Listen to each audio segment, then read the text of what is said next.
You're listening to the Back Home Network, presented by Homefield Apparel.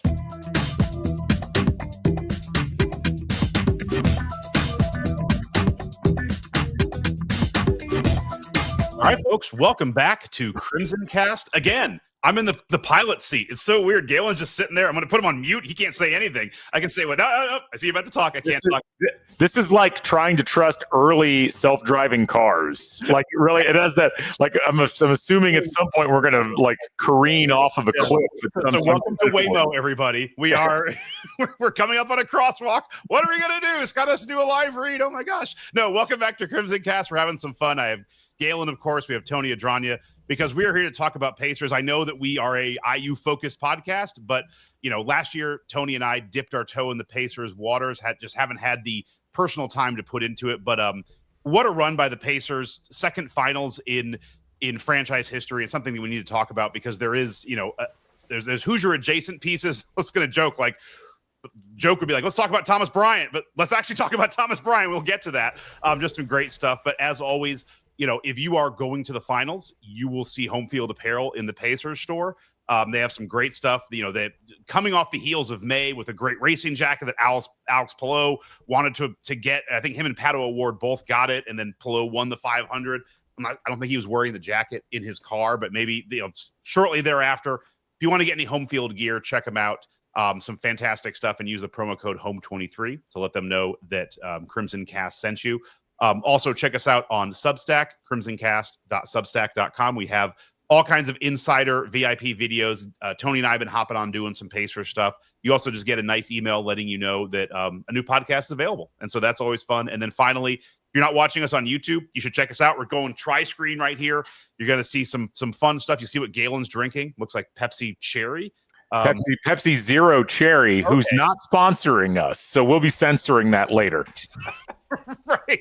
We need to get like Dr. Thunder. We need to get something like that. And Tony's drinking water. Okay, so we're doing all kinds of beverage stuff. But Coffee. This is all the fun stuff you see on YouTube. I think we're pushing 7,000 subscribers strong. It's a great way to get podcasts. I've been listening to a lot of podcasts on YouTube as well. It's fun. It's what all the kids are doing, they say. So guys, here we are. Let's recap a little bit of the Knicks Pacers series. Pacers win in 6. I'll just kind of open it up. What were your guys' thoughts on the series as a whole and the final game 6 that the Pacers kind of took control and won? Tony, why don't you start? I'd love to get your thoughts. Yeah, the guys. It was open-ended there, Scott. I know.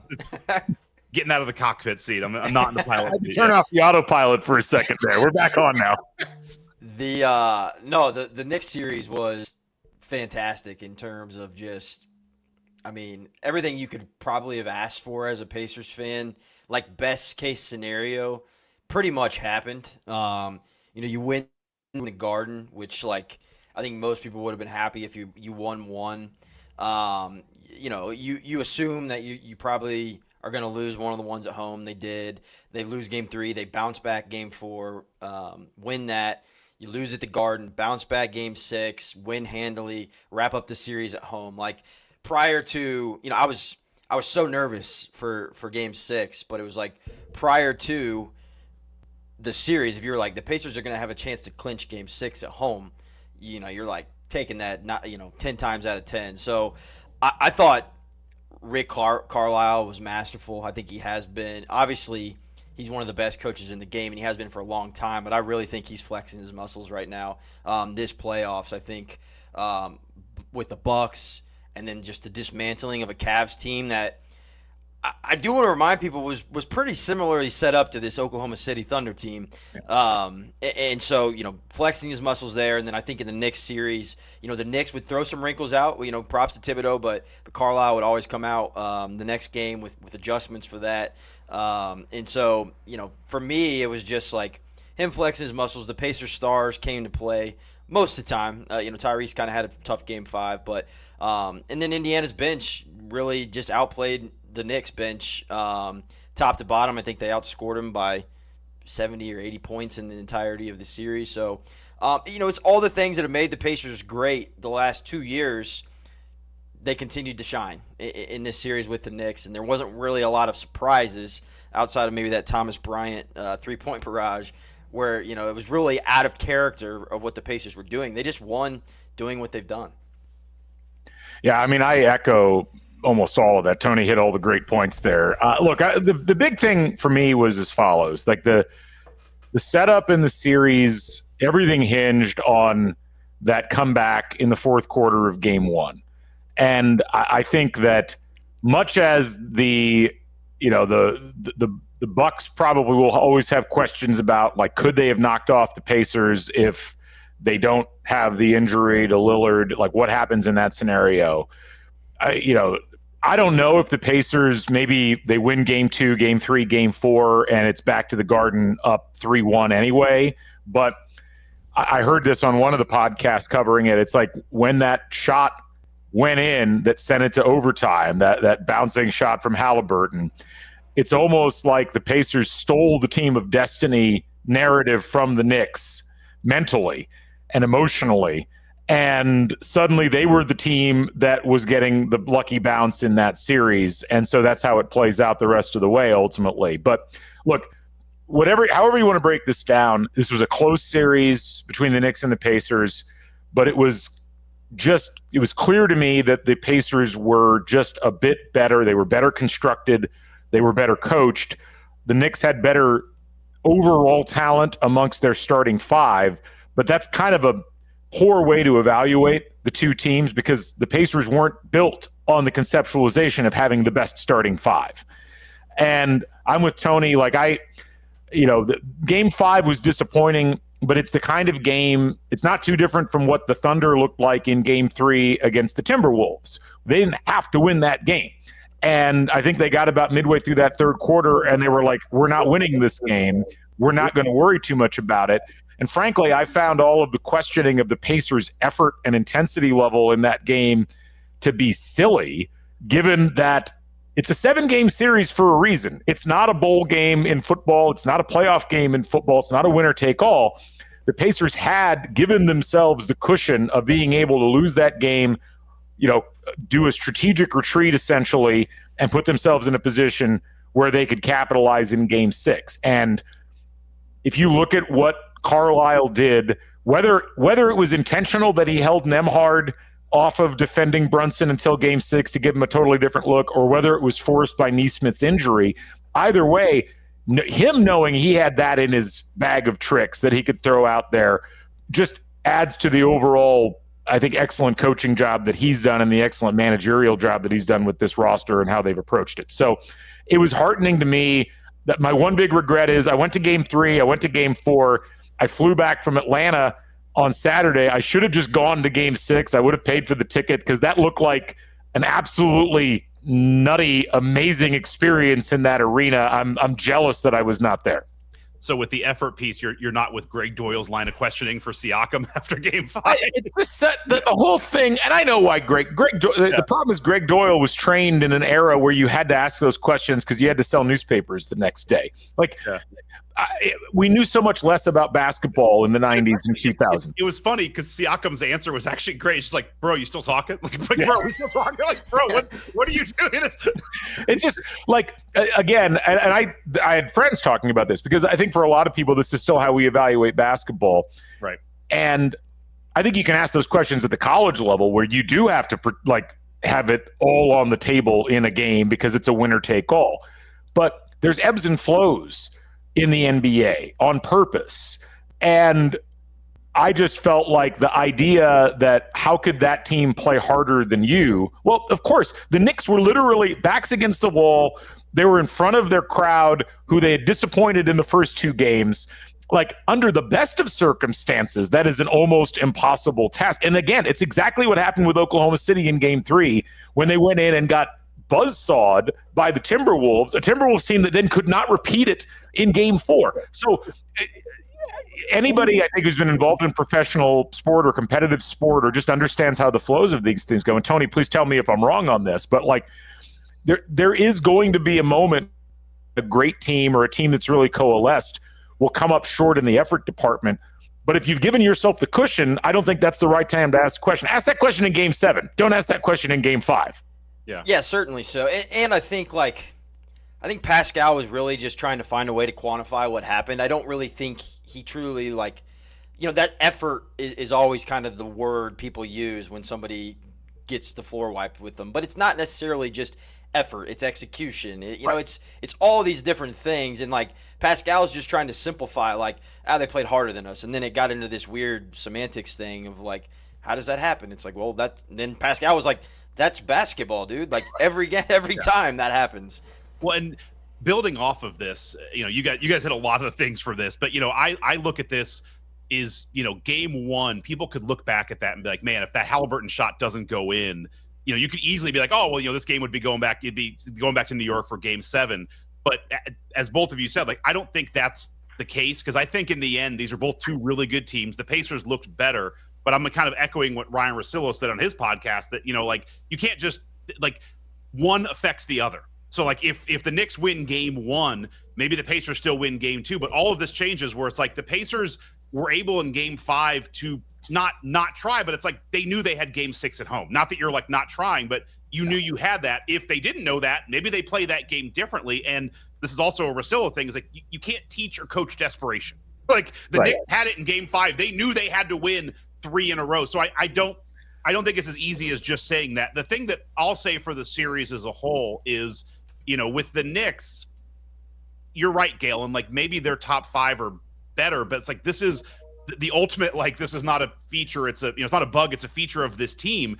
Tibbs plays 6 guys, and so they're running so many minutes. Also, their 2 guys, Brunson and Cat, are just such unique players. You see it with the Pacers, how they've built around Haliburton, and they found guys who can work within the Haliburton structure, and Haliburton's a unique player in his own. You saw it with the Knicks, where they have these moments where it's like, this is not really a team built around Brunson. It's not really a team built around Cat. It's like trying to build around both of them. You couldn't do that. And for me, the moment where I felt great, and it didn't work out so much in game 5, but you had game 3, 4, 5, and 6. Sorry, you had a lot of moments where it's like, this is a big moment. The Knicks need a shot, and it's like Landry Shamet's taking that shot, and I'm like, he made a couple. I'm like, that's great, because I will take that all day long. And to me, that was where I'm like, man, this is a wild moment, because, like, Tibbs going deep into his bench, you're playing Landry Shamet, you're playing Precious Achiuwa, it's like DeAndre Wright or Londre Wright, like, it's like these are guys, Deion Wright, yeah, it's like like we're in a good spot, and, like, I'm fine with the series being in Landry Shamet's hands. Well, and I'm curious what Tony's thoughts are on this, but I think in our last pod that we did previewing the Eastern Conference Finals, I might have made this point, or I might not have. My brain doesn't work very well anymore, it feels like. But I remember back when the Pacers lost to the Cavs about, a little over a decade ago, and they had gotten to the Eastern Conference Finals utilizing the build that one would use in the 2000s. A large person in the middle and a group that was kind of complementary to the idea that you were going to score through efficiency in the post. And it was clear in that series that was no longer the formula that you could use to get to the NBA championship. Like, you're not going to win a title that way. This felt like the inverse. Like, the Pacers were now on the front foot from a structural perspective, and the Knicks designed a team around what you would have used 8 years ago to get to the finals. And I just think ultimately it's where Indiana is so lucky to have Rick Carlisle, and I give Pritchard and the rest of his GM team their flowers. Like, they got lucky, and we'll talk about how they got lucky in a couple of ways with the personnel assemblage, but they saw the future, and they figured out how to coach and structure the team around that. And, look at the Knicks. Like, they go and get a dominant big man who can't really play defense. They've got a ball-dominant guard who doesn't really play defense, and they have to keep those guys on the floor because they can't score, but by having them on the floor, they can't play defense effectively. And they've got a coach in Tibbs who is very much a coach of the late 2000s, early 2010s, and how he conceives of the NBA working. And it doesn't feel like it works that way anymore. And all you have to do is point to the Thunder and the way that they're constructed compared to some of the other teams in the Western Conference, and you see the exact same pattern. Yeah, I mean, I think you kind of hit the nail on the head there, and just how these two franchises essentially play basketball. And one, I know I'm biased being a Pacers fan, but one is much more aesthetically pleasing than the other. I can tell you that much. The Knicks kind of grinded out ball screen, late shot ball screen, isolation, like that. That's like you said, late 2000s, early 2010s style of basketball, and really, like the Warriors kind of flip things on its head with Steph and those guys, but and the Spurs as well. But like that's the style of play that Indiana's used under Rick Carlisle, and so it's fantastic to see. Like you said, the Thunder are very similarly set up, but yeah, I don't think. I think the Knicks kind of went all in with this group going to get Bridges, and we're going to talk about that here in a bit. But to me, that's not really a roster that's set up to win an NBA title just the way that it's currently constructed. They've got good talent, but it's definitely not two-way talent in the way that it's constructed. And then if you're only going to play 6-7 guys, you're really banking on a lot of good injury luck. Well, and this is something I find fascinating in sports. It happens across all different sports.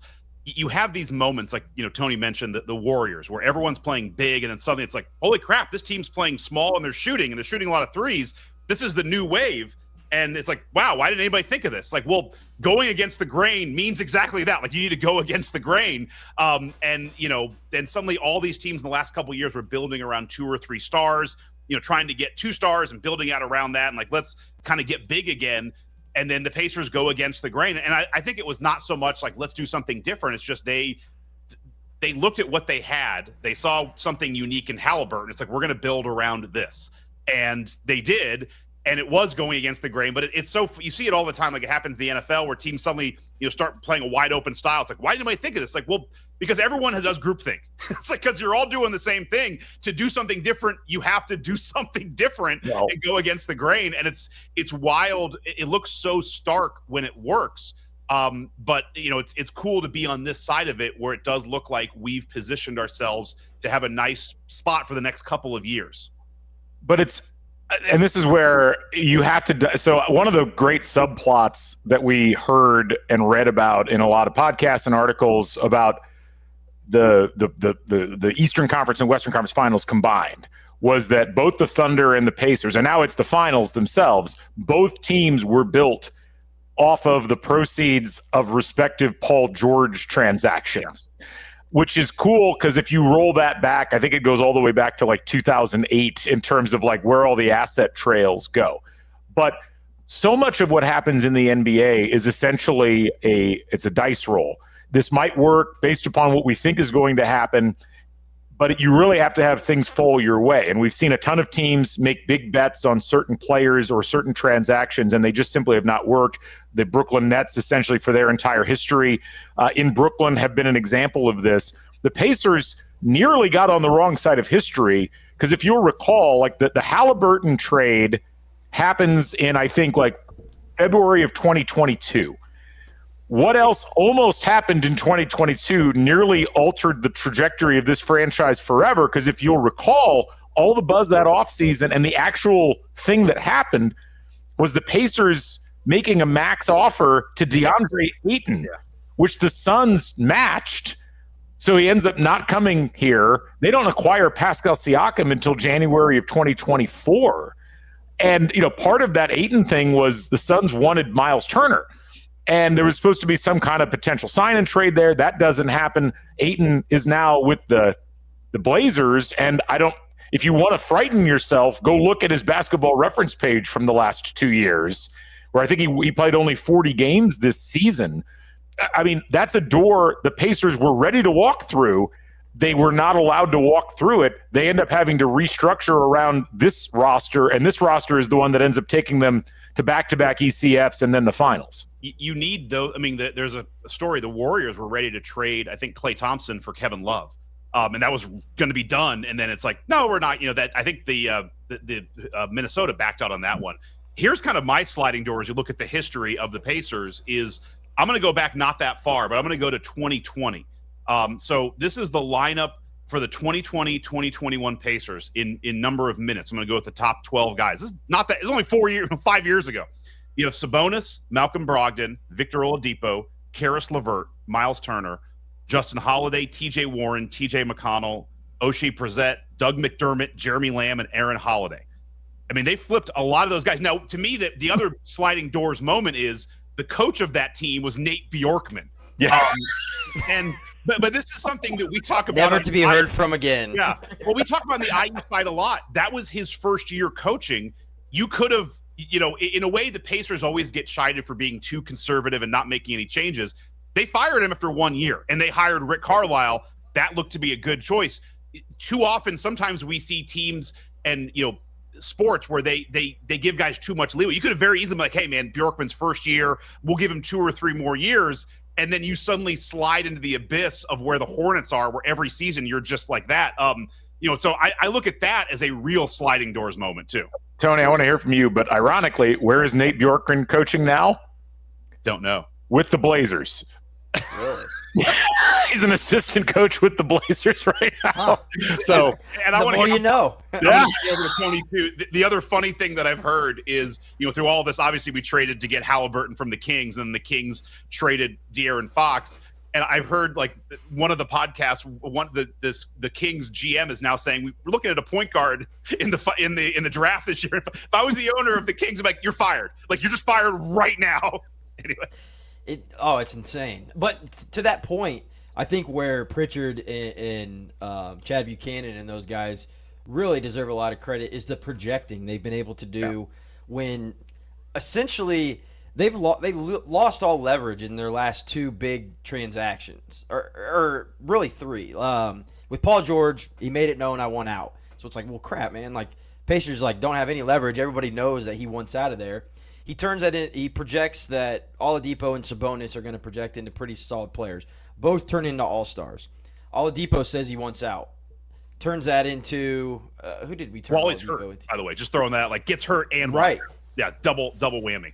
Who did we even acquire for Oladipo? Was that we got LeVert. It was part of a deal with Harden. I think we were part of a 3-way. I'm doing this by memory. And that got us LeVert, though, that right? got us Paris LeVert for Oladipo, yeah. And then Sabonis, it was like him and Miles weren't going to work.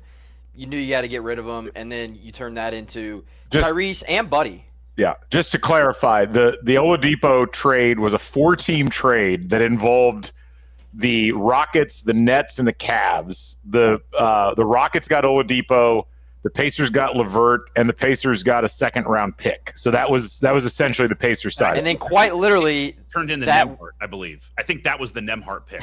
Well, then in classic Pacers fashion, literally as they acquire LeVert, he gets cancer and misses like 6 weeks or something like that in his physical to become a Pacer. Yeah. So it was at that point where I'm just like, all right, like these guys are just, this organization's cursed. And then within 2 years they're in the Eastern Conference Finals. Within 3 they're in the NBA Finals, which is just insane. But the fact that Pritchard has been able to leverage those assets, project on guys like Tyrese, project on guys like Sabonis, like that's pretty much the NBA draft process, right? You're trying to hit on things of projections. To me, that speaks volumes kind of to their evaluation process and how that they can project what guys will be able to do. And then with like a Nembhard and a Nesmith, project in advance more than they even can and say like, hey, let's lock you up now to these deals that maybe don't make a lot of sense at the time. Like, man, they're really paying Andrew Nembhard a lot, or they're really paying Nesmith a lot. And now those dudes are on value contracts. Yeah. Well, and the thing that I find interesting is a couple people you listen to are kind of saying, oh, the Pacers, they went all in to get Siakam. It's like they didn't. Like they signed Bruce Brown in that offseason after the Nuggets won it all. They gave him $20 million, which was basically, like, I've heard this called, like he was like a human trade exemption. Like you signed him for 20. That was way more than anybody was willing to pay, but it's a great number to trade. The second year was a team option, so it was basically a 1-year contract. They trade Bruce Brown. They trade 2 first-round picks, which were that year. So they already are gone, and one of them wasn't theirs. It was a Thunder pick that was going to be the end of the draft. They were both basically high second-round, late first-round picks, and they traded away their 2026 first-round pick, which looks like next year isn't going to be a super high pick.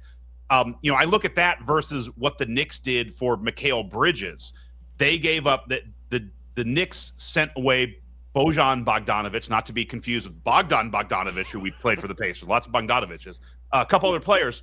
But they also traded away a first-round pick in 25, a first-round pick in 27, a first-round pick in 29, a first-round pick in 31, a pick swap in 28, and 4 top-protected 2025 first-round picks, like 9 first-round picks.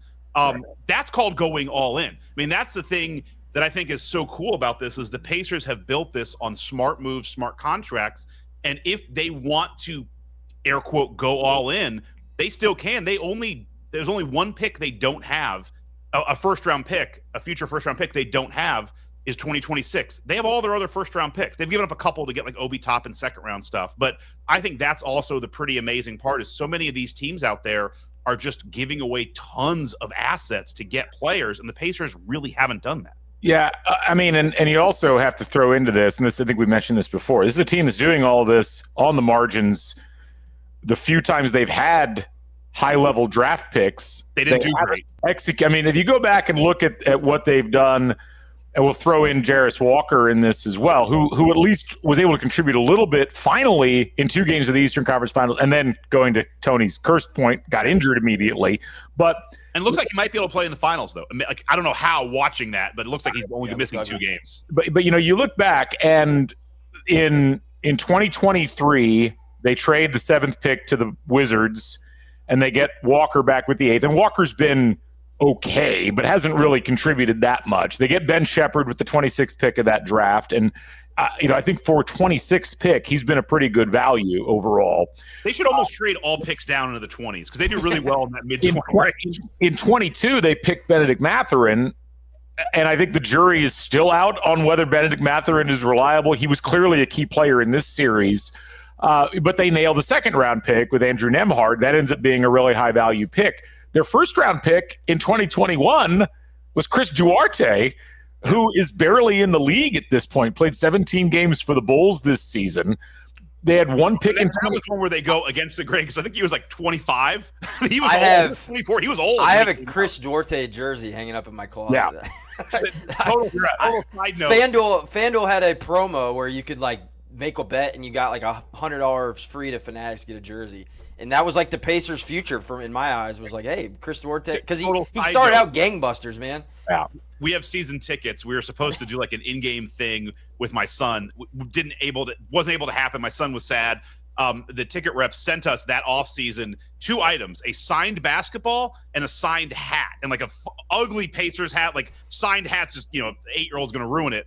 The hat was signed by Haliburton. The ball was signed by Duarte. And I'm like, can we have just flipped those? Like that? Anyway, go ahead. That's great. But no, I mean, and even you go back from there.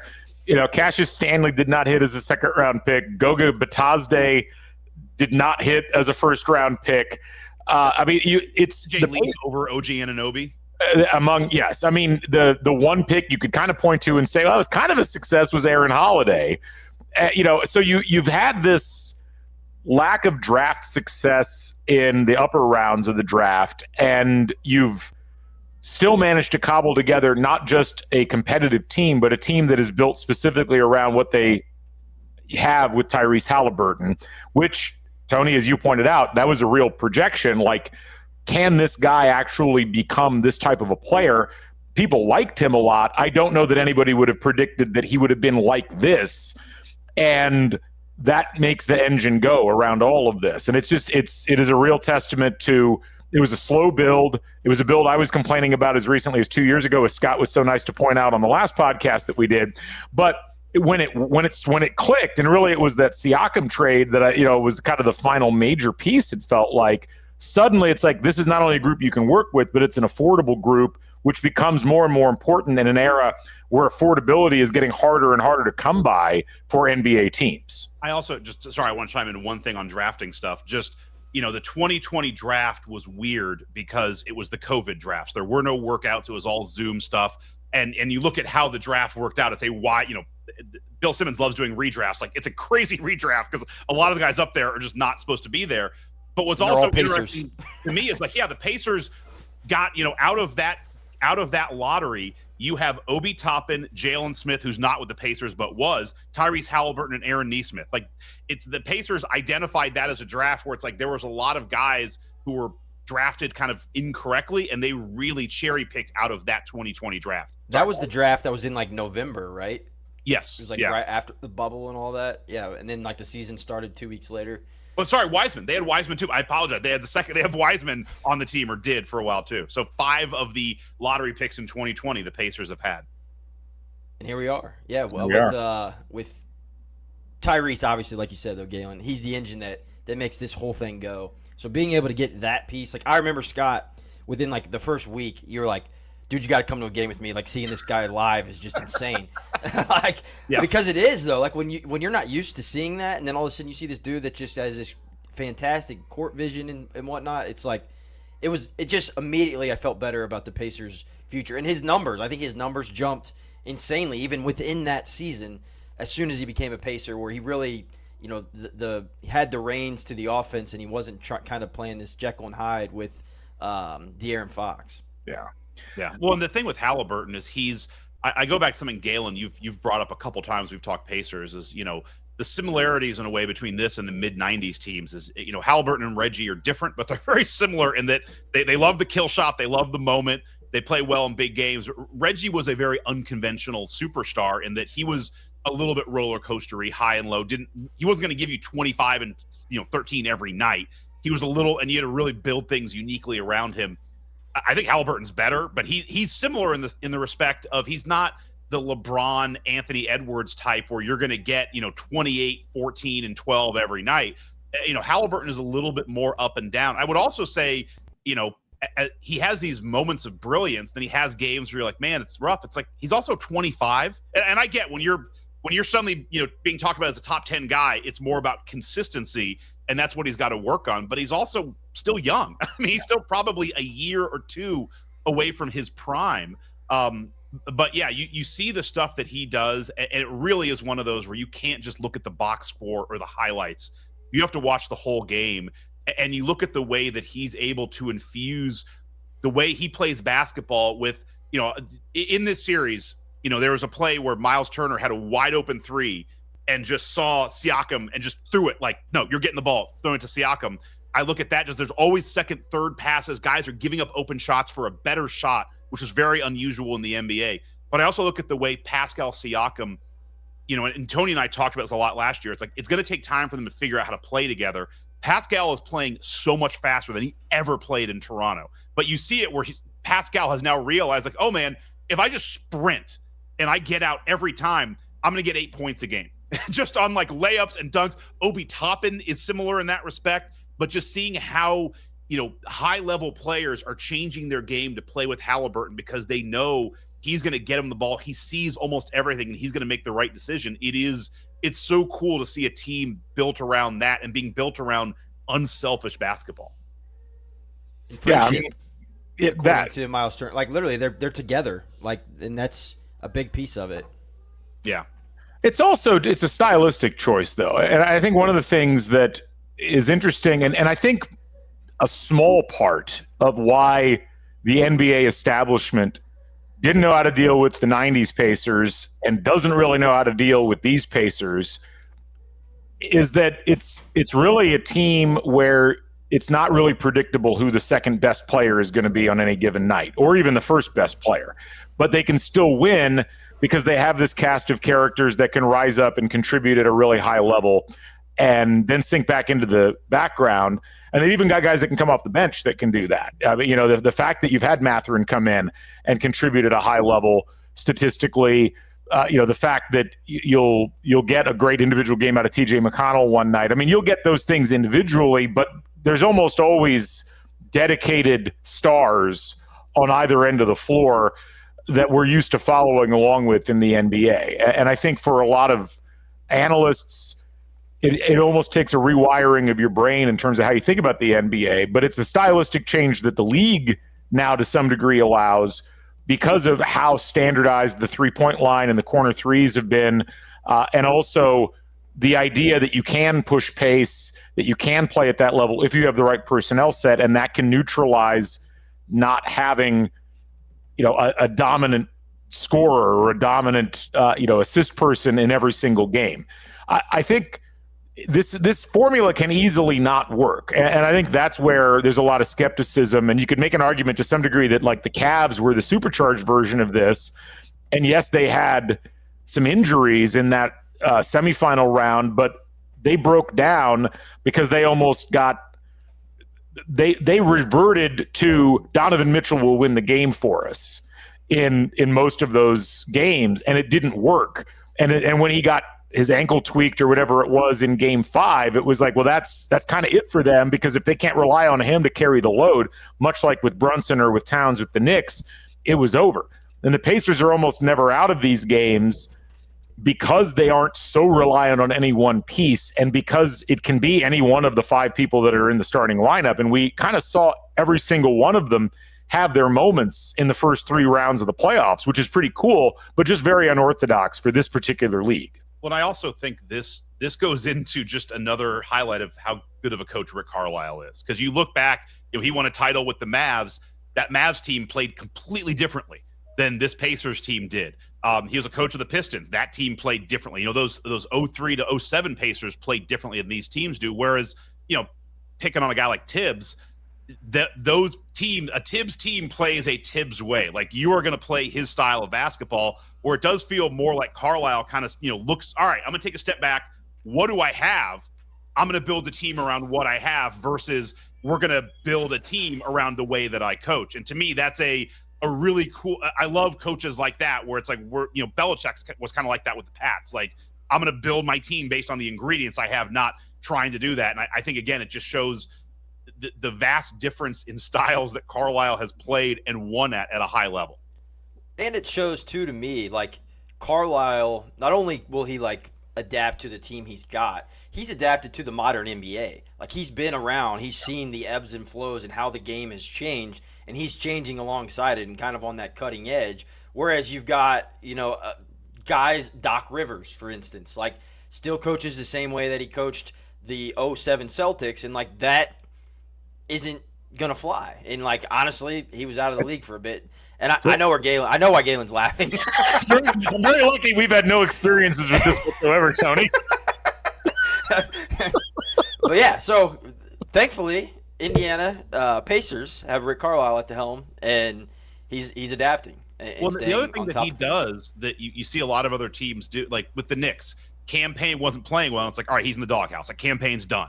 And that was just the end of his series. You see it with the way Rivers coaches the Bucks. Guys just get, like, Lopez, you're done. With the Pacers, just kind of this feeling of like, all right, man, Thomas Bryant, you've had 2 bad games. Like, just take a breath. But we are going to need you. And they needed him, and he showed up. Andrew Nembhard was not playing great the first couple of games, having a really hard time how to defend Brunson. It's like, game 6, we're going to put you on him, and we're going to give you some ideas, and but we need you to kick some ass, and you did. And that's the other thing. Just like the Pacers are never out of it, it does feel like no one's ever buried on the bench. Like, Mathurin had a couple of bad games. Like, all right, like, brush it off. Come on back, and we're going to need you. And I think that's also unique, is you just don't see a lot of teams where, once guys are in coaches' doghouses, they're just kind of there, and it's really hard for them to get back out. Where it feels with Carlisle, they've built this team where it's like, all right, man, it's not your night, no worries, but like, tomorrow night is going to be your night. But you also feel that the coaching staff is trying to put, like with Nembhard especially, like, we're going to put you in a position where you're going to succeed. And here it is, game 6, go defend the hell out of Brunson. And, you're going to do such a good job. It's basically we got the headbutt again that Starks gave to Reggie Miller. They just didn't call it this time. Absolutely. Yeah, I mean, it's yeah. So, I mean, with all of these flowers, we now have to play the Thunder, who are a really, a really good team. The 2 things I'll say, then I'll turn it over to you guys to give me your thoughts is, from a Pacers point of view, the Thunder are really good. There's no question about that. Everyone's talking about their record. I will point out that, the Pacers started, I think, 10-15. That was because they didn't have Nesmith or Nembhard, which are huge pieces of this team. Once they had those guys back, I think the Pacers are the exact same record or 1 game worse than the Thunder. So, since Christmas, it's not like the Thunder are much better. It's just over the full season. It's a true stat. But, like, since those guys have come back, the Pacers have been playing at the same pace the Thunder have not gone to a 7-game series this postseason.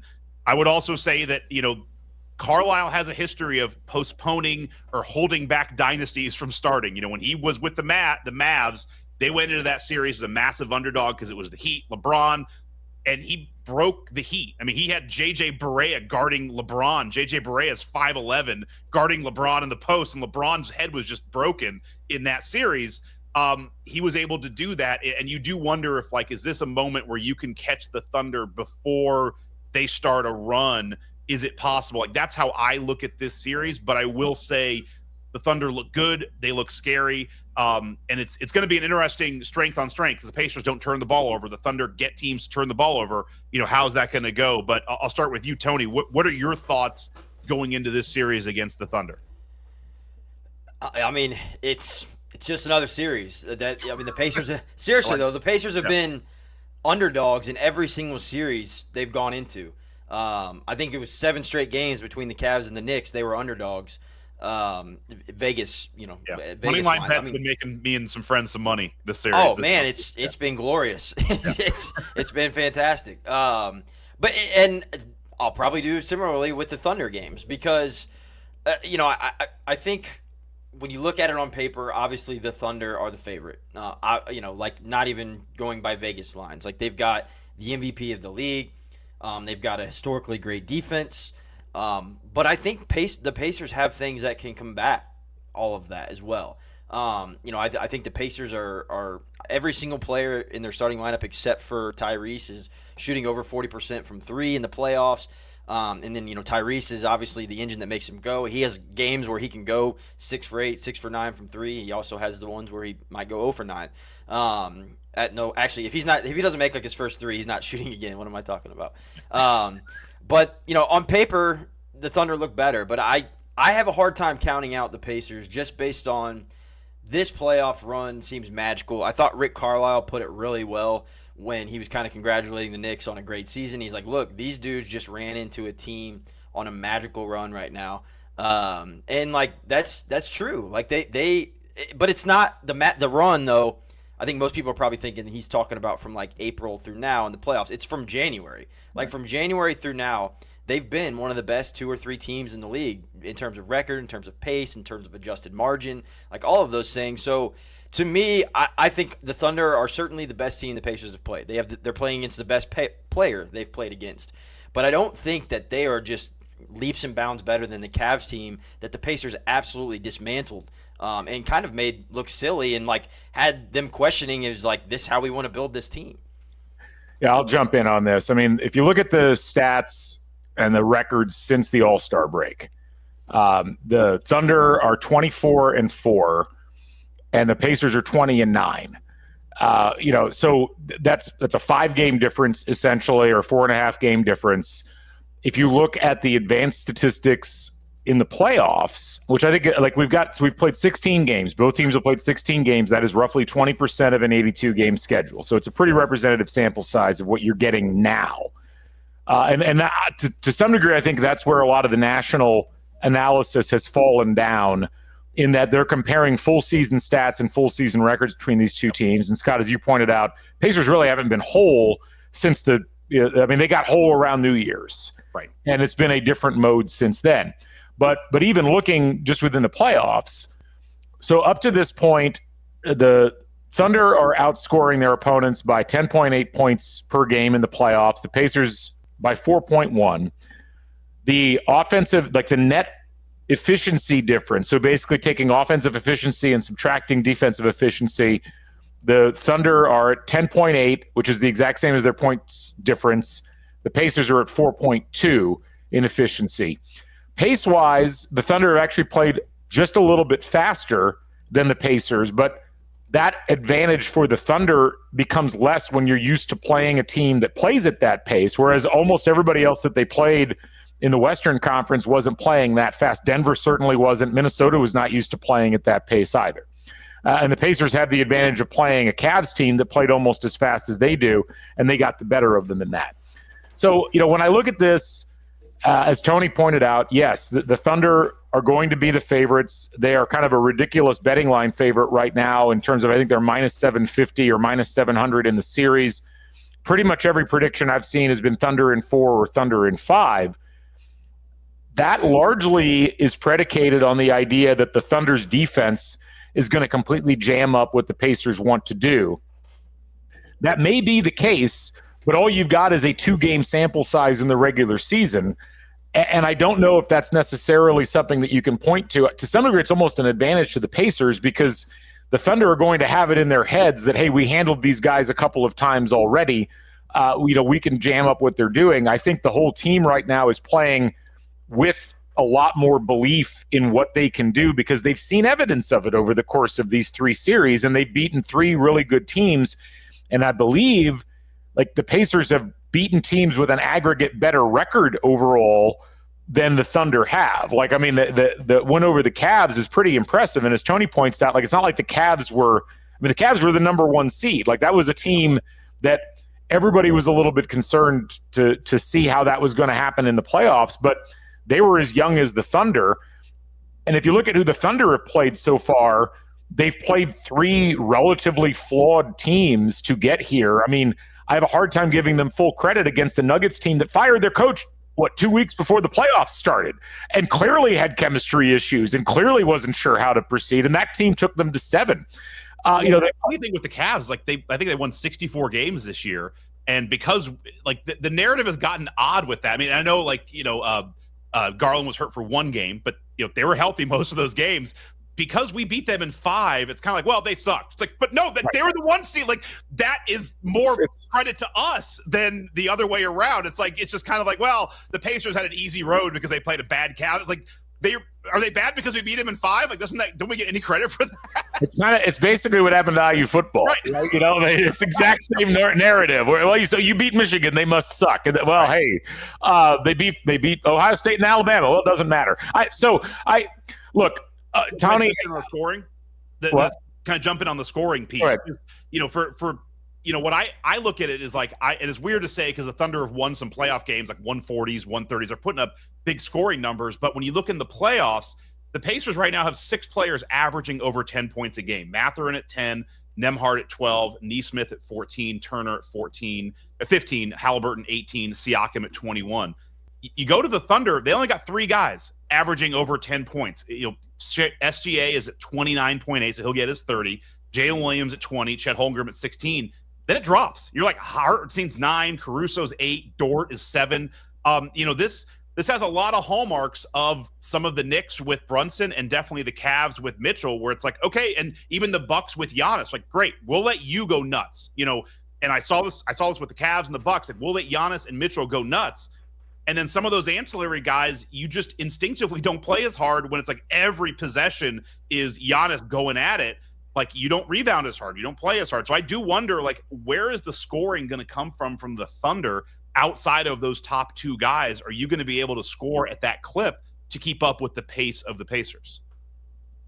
Yeah, and to me, good offense beats good defense. And I know that it's like defense wins championships is kind of the mantra and all that. I think if the Pacers are clicking in all cylinders, I think that their offense will be tough to stop, regardless of. I know that the Thunder have Dort and Williams and guys that were on the all defensive team. That's the all defensive team is primarily predicated on one-on-one matchups. The Pacers aren't really trying to take you one-on-one unless it's Pascal Siakam with a smaller guy on him. Right. Their offense is predicated on movement, spacing, and things like that. And then they have the best, in my opinion, distributor as their point guard. So to me, I have a little concern about them putting a guy with a lot of length on Haliburton and trying to lock him up. But they have other guys that can create, and their offense isn't predicated on one-on-one stuff, which is where I think the Thunder kind of thrive defensively. So I know I'm looking at this certainly with through a Pacers lens, but I mean that to me I think kind of works in their favor. Yeah, I mean the Pacers have to shoot well from 3 in this series. Yeah. The Ringer did a really nice breakdown of, the advantages for the Pacers are going to be corner threes, which Oklahoma City generally does not try to defend particularly well. The Pacers have struggled, or they struggled in the 2 regular season games against the Thunder in terms of the Thunder have the ability to switch basically everything, but they didn't have Chet Holmgren in either of those games, and Chet Holmgren can't quite switch as effectively with everybody as the lineups that they were using in those first 2 games. So what does that look like? Because they are going to be playing him in this series. He's been their 3rd leading scorer in the playoffs so far. The Pacers defensively, they are used to giving up baskets when they can easily get out in transition and get baskets in return to essentially negate whatever the other team did. The Thunder are probably the best in the league at getting back and preventing those things from occurring. So they're going to have to figure out some other avenues on that. Ultimately, if the Pacers allow their offense to get gunked up the way that it got gunked up in games 3 and 5, they're going to have a real hard time throughout the course of this series. But if they're scoring consistently, and if they can get the ball movement to the point where they've got 3 or 4 people that can reliably hit from outside and use that to open up opportunities in the post, I do think that they've got a really good shot at keeping the series close.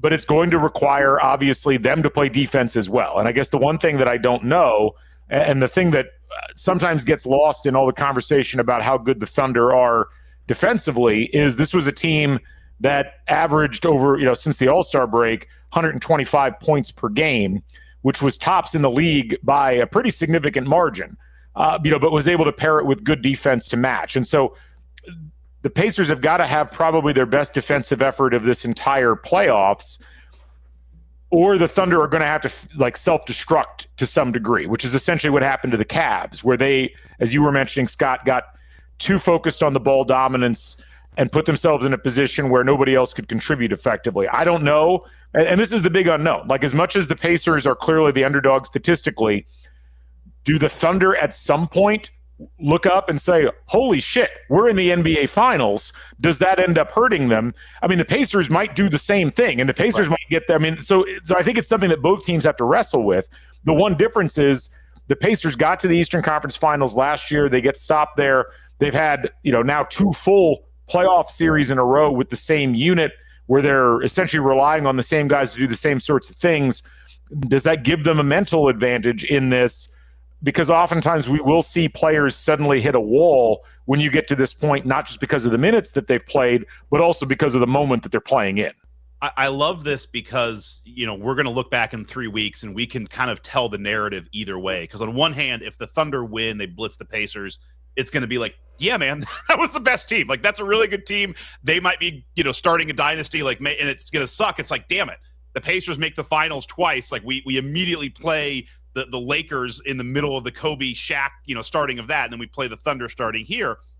But the other thing that I could see, and if this starts to happen, is, coaching and experience matters. And that's always brought up too. You have Rick Carlisle has all this experience, and he's been in, it's wild how much this mirrors the Mavs run that he had in 2011, even to the point that I was concerned about the 9 days off between the Cavs and the Knicks series. They had 9 days off between their Western Conference semifinal and exactly the same. So Carlisle's been in almost these exact same spots. That has to matter. And then, Siakam has won a title, not just as a key part of that Raptors team. He's been there. He talked about it a little bit in the post game of, how he's using that experience. None of the Thunder guys have been here. And I do think, and this is kind of a dumb thing, it's like you got to win some games, but if the Pacers get blitzed in game 1 and 2, it's like, damn it, that's going to suck. I look at this they've got to keep it close, be there, let that experience matter, because I do think you'll get to some points where Carlisle, if he can make those adjustments, if Siakam can use that experience, I think you could be at a point where, the Pacers can steal one in the first 2 in Oklahoma City. They come back home, they win. It's like suddenly the Thunder could be like, holy shit, we're down 2-1. And then we're trying to make weird adjustments. They're doing their version of Shamit or something, and maybe Carlisle can outmaneuver him, but you can't do that if you get blitzed in the first 2 games. No, I mean, you mentioned the coaching difference here. I mean, Daniel or Daniel, or however you pronounce his last name, is a very good coach, but this is it's only his 3rd playoff series as a head coach. They lost in the first round in his first season, and then last year they lose in the conference semifinals despite having won 57 games to the Mavs. Now, that was a different type of team they were playing. That was a team that had Luka Doncic and had Kyrie Irving. That was a team that you could understand how they lost that. They get that experience. I'm curious, though, how the management of this team continues. They won 11 more games in the regular season. If they win the 4 games in this, they're up there amongst literally the all-time great teams. Are they actually that good? That's what I'm very curious about. And it may turn out that they are. But I think you bring up a great point in that coaching experience does matter in these particular cases, especially when you are a team that has a large roster of players that you can call on a night-by-night basis. And we saw that in the Knicks series. Like, really, the levers that Carlisle was pulling made a big difference in terms of the way the Pacers were able to handle the different challenges in that series. I think it's foolish to just assume, based upon how the regular seasons for both teams ended up, that you would automatically just cede all of the advantages to the Thunder when you've got all of these other items in the mix that you need to consider. Well, and just one more quick thing that I want to go to Tony again is just, you look at who the Thunder lost to last year, the Mavs with Luka. Who they really struggled with this year going 7 is the Nuggets with Jokic. The similarities between Jokic and Doncic they are both guys who see the floor and have great passing. We have Haliburton. And it's, I'm not saying that he's up there in that level, like versus a team like, the Cavs where you have a ball dominant guy. Like I do look at this as like, that is what the Thunder seem to struggle with, is a player who can get to the middle and then break down a defense with passing and vision. And that's what Haliburton does. Yeah. And I think the Pacers have found something defensively as well I mean, if you look at ball dominance, I mean, they've gone against Giannis, Donovan Mitchell, and Jalen Brunson in 3 successive series. Shea's going to dominate the ball in similar fashion, where the Pacers have essentially they're not going to see anything that they're not used to. I think they're going to have ways to guard that, corral him, whether you double him or whatever the case may be, or maybe you let him get his like they kind of did Giannis and make sure everybody else is shut down on the perimeter. So to me, I think the Pacers have an advantage because I think the Thunder haven't played in a offense like the Pacers have played, where I do think the Pacers have played an offense like the Thunder have in terms of ball dominance and trying to corral a guy like, similar to like a Luka Doncic or whatever the case may be. So I am intrigued by that standpoint of it too. Again, looking through a Pacers lens and some advantages I think they might have. That one is interesting to me. Let's play the Galen's been a part of this, thankfully, in a very positive way in football. Tony, you get to join us for this, a little Scott Fever dream to wrap things up. If the Pacers win, they win 4 games, they win the series. Galen and I have been kind of kicking this around. Like, what's at stake? I mean, obviously a championship is there. I look at it as like, are we talking about Haliburton is the best Pacer ever over Miller? I look at like Miles Turner suddenly becomes a guy who that's a guy whose number gets retired. Does the Simons just sell the team? Like, hey, we're going to cash in now. You're off to Seattle.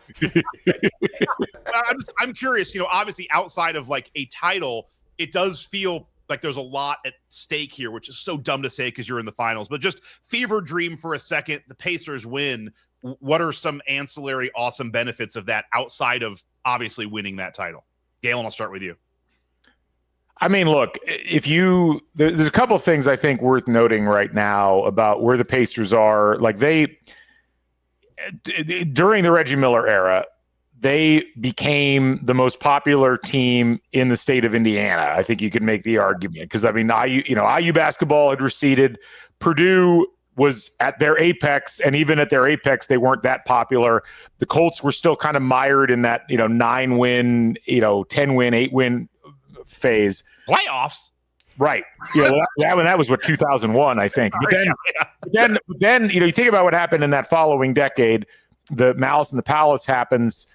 The whole Jamal Tinsley era happens, and then the Colts get amazingly good. Manning happens, yeah. Yeah, right. And so the Pacers continue to recede, and they have this long stretch of, they do come back a little bit in the early 2010s with the Paul George, Roy Hibbert thing, but even that ends in a really awkward way where people have fond memories of those teams, but I think that group is almost looked upon as like, well, how much should we have gotten excited about that in retrospect? For the Pacers now to be playing this style, to have this type of a team, to have a team that seems to be connecting at a level that I haven't seen in 25 years with the fans, just getting to the finals, frankly, this is as high as this franchise has ever gotten in the NBA era. And I know they won 3 ABA titles. We need to really stop talking about those. I'm saying no disrespect to Slick Leonard and no disrespect to Roger Brown and Mel Daniels. It's just like none of the people on this podcast were even alive when those people were playing, let alone the younger fans who desperately need something to connect with. So I think they've already gotten a lot of the ancillary benefits of not just this year, but last year's run.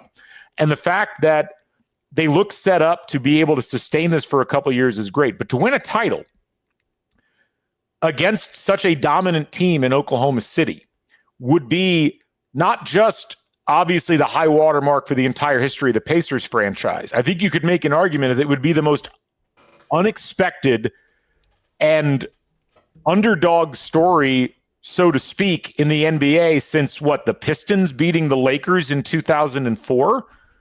It's one of those like off the wall, like, the last time a 4 seed won the title, I believe in the NBA, I heard it was the Celtics, like the 69 Celtics. Yeah.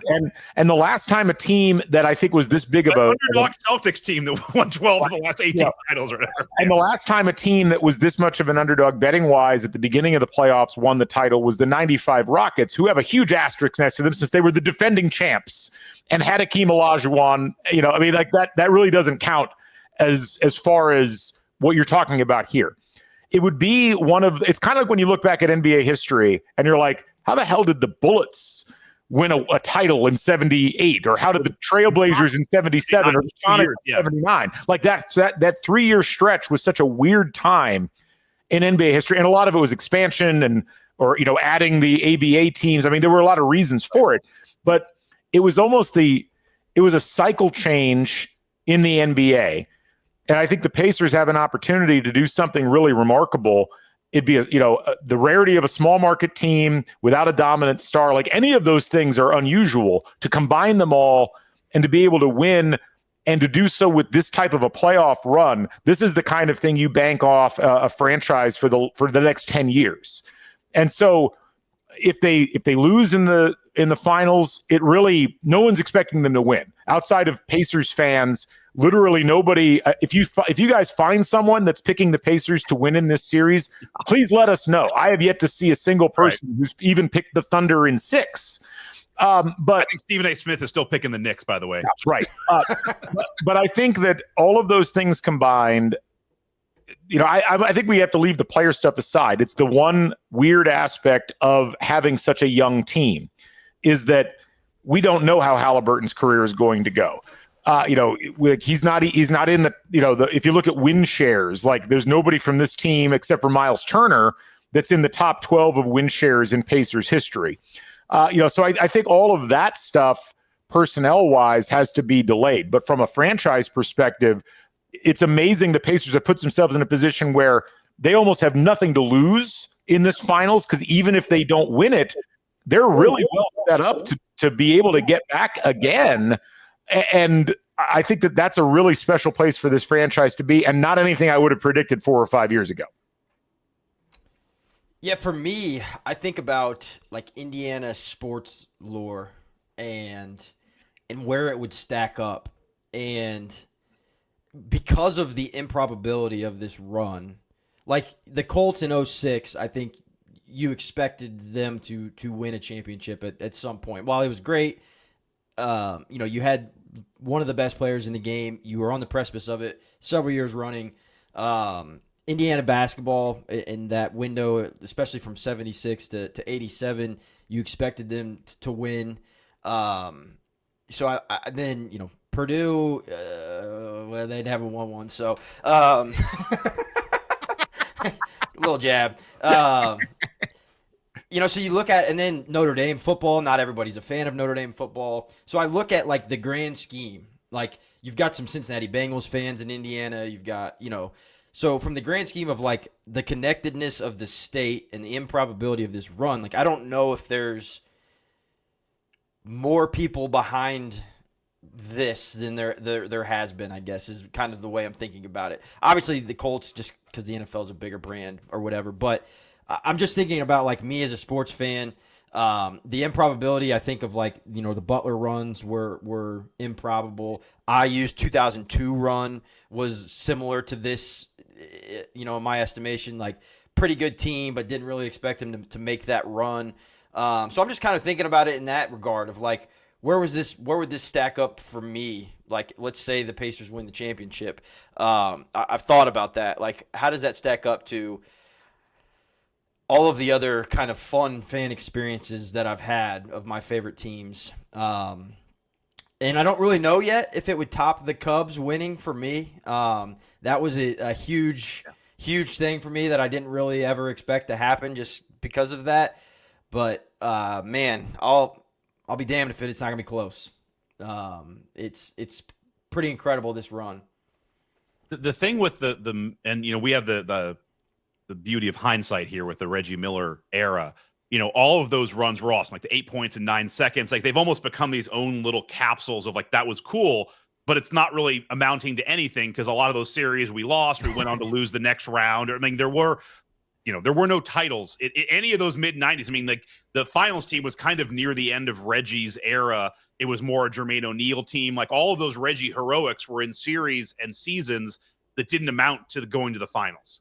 And so that I look at that as something interesting here that, this could really break that paradigm. And it's like those Haliburton moments of, the comebacks and the threes and the choke sign. It's like that all led up to a title is just something so different and unique. And, Galen, you're kind of blowing my mind in a good way, like just how big this could be for the state. But I think you're right. It could really reset a lot of things because the Colts are kind of floundering. And if the Pacers win a title, you look at this and it's like, well, shit, they could win too. I mean, you look at how this is set up, and I'll just say, you talked about not one, not two. Let's do that. But the thing with the Paul George era, you're right, because on one hand, Hibbert just like stopped being a functional basketball player like that. It was just like, oh, we don't play Hibbert anymore. But with Paul George, you always knew like the guy's from LA, probably wants to go back there. But like, you have something unique here is you have a player in Haliburton who's from Wisconsin. Like, he went to Iowa State. Like, this is like, I mean, who knows? And he'll probably end up going to Miami at some point, like 3 years, because everyone does. You stop it. The feeling that it's like this team wants to be here, and they all want to be here. And anyway, sorry, go ahead. No, I don't think the intrinsic likability of that 12 to 14 run with the Pacers was not entirely there. It was still a team that people liked in the moment. But, I mean, who's got among Pacers fans, you could make a legitimate argument the guy with the highest Q rating on those teams was Danny Granger. Still. Yeah. Like, I mean, does anybody think fondly of Paul George? Does anybody think fondly of Roy Hibbert? Does anybody think – I mean, it's like – well, no, the highest Q rating is Lance Stevenson. Like, that's the guy from that era. But even that, it's maybe you're right, but in terms of like which that kind of speaks for itself, right? Right. That's the point I'm trying to make. It's like that's a problem if Lance is your most beloved, and you're probably right.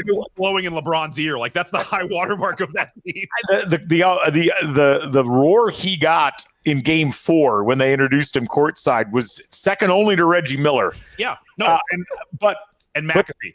But again, right. But I'm talking about the former Pacers. But that team, for a variety of reasons, never fully connected, I would argue, with the fan base in a lasting way, like the 90s teams did. And this team has all of those ingredients because there's really not an unlikable guy on the entire roster. And Haliburton, while he's unlikable to other fan bases, right, for a variety of reasons, that's endeared him in a way that few players have been endeared to the Indiana Pacers fan base over the course of time. And I do think that matters. And when you think about like what makes a team, what makes a group of players stick with a fan base and become part of the culture and part of the lore, I think what we're seeing here is a possibility of not just a star being born, but kind of like a franchise legend being born. The fact that this is all happening within a few years of him getting on the roster and this roster being assembled, there's still stuff to do, but to demonstrate you can win like this, and even just with a 50-win team, which is, there have been several 50-win teams in Pacers history. There have only been 2 that have made it to the finals. And that is, I think, really fascinating to think about in terms of like, a full healthy season with this team maybe puts them in a completely different perspective in the playoffs, and they've got the road ahead of them. But it kind of starts here. And whether that is they lose to a Thunder team that's just more efficient than they are, or whether they upset a Thunder team that everybody is already assuming going to win the finals. Yeah, 3. Yeah, right. There's a lot to like about all of that. And I'm just really curious to see how it unfolds. I don't think there's there's no way of knowing. Right. I was talking to somebody the other day, and it's like, I was born in the late 70s as you were, Scott. And in my entire lifetime, the number of Indianapolis professional championship appearances just now got to 4. We've had 2 Colts Super Bowls, and now we've had a second Pacers finals appearance. These things are rare. They do stick around. And unlike the Colts in 2009, who I think people to some degree, that's one we've almost kind of lessened out in our minds because they were expected to win. The 2006 one is probably always going to be the most beloved of those because of how relatively unexpected it was. And that's the one, like they had Peyton Manning, obviously, on that roster, but that was not a team going into the playoffs that most people gave a shot to win the Super Bowl. And they had to upset the Patriots to get there. There was a lot that went on. They'd upset the Ravens on the road in that sequence. There's a little bit of connective tissue there because that team had to do it despite not being a perfect team, despite being a team that had a relatively flawed defense for most of the season. And keep in mind, like, until Bob Sanders came back and they signed Booger McFarland, that team was not whole. And they got whole in that second half of the year. If you're looking for an analog and something that could add some more historical gravitas, that's where I would connect it to. I also think as a kid of the 70s and 80s, growing up, Indiana was the basketball state. It was just all about basketball, and not in a bad way, but just because of the things you mentioned with the Pacers, IU basketball, and with Peyton Manning, it became more of a football state. And I would tell people, like, growing up, the Colts were just like 4th on the list. It's the way it was. Not that one's better or worse, but it would be kind of cool to see, if the Pacers win the title and then you have Caitlin Clark in the exact same arena with a ton of interest on the Fever. I could see a world where they recenter where the sports landscape is. And oddly, it would be IU football kind of holding the banner for football in the state of Indiana, which is my point. Are we living in? IU football playoff and Pacers NBA finals in the same year is absolutely insane. We're back. We're back, baby. We're back. No better place to end on that. Tony, as always, man, thank you so much for joining. Galen, always fun talking to you. And we're ending with that. We are back. Play the music, and the Bison's back. Like, it's all back. It's all happening. We are living in a simulation, so let's finish the simulation with a 6-game win over the Thunder. Let's win it at home and then have a parade. Pacers in 6. Yeah, Pacers in 6. All right. Thank you guys for joining us. We appreciate you. As always, until next time, this is Scott for Crimsoncast signing off.